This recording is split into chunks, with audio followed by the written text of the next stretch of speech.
Okay guys, may nabili ako dito sa TikTok shop and candy prank daw to. Let's see kung prank nga talaga. Ang sabi dito, do you want to challenge the new taste? Ayan, makikita niyo dyan sa packaging. May sweet siya, may sour, may maybe it is spicy, and meron siyang sour and sweet. Nandito sa likod yung mga flavors na pwede mong makuha. Alright, bahala na si Batman. Try natin to guys.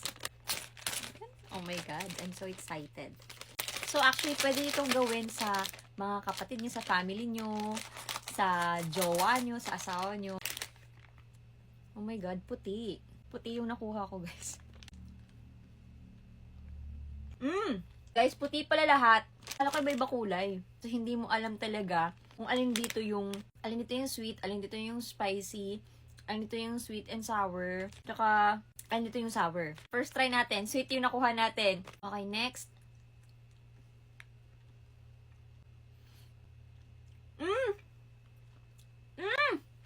Ang spicy! Ang spicy yung nakuha ko. Pero hindi super spicy, pero meron siyang may kick na siya ng anghang dito. Pero masarap. Sarap! Sarap tong spicy, in fairness. Kung medyo mahilig ka sa spicy. Gulat ako sa spiciness niya. Pero may tamis siyang kasama. Tamis na spicy siya. Next. Parang sweet ata ulit.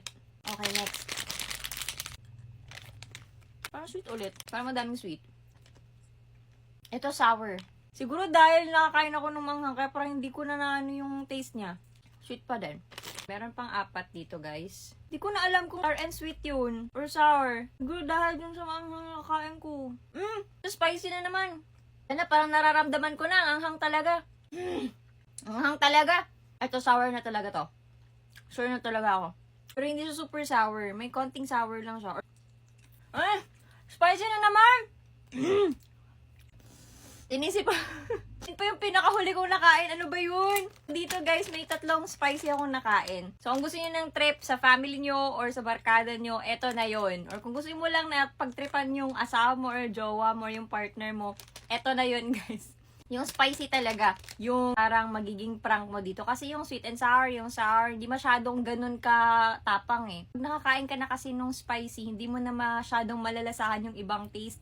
Para yung spicy na lang talaga yung tatatak sa isip mo. Kaya guys, eto yung candy prank na may plot twist sa bawat kagat. Kaya kung gusto niyo i-try, nasa yellow basket lang. Bye!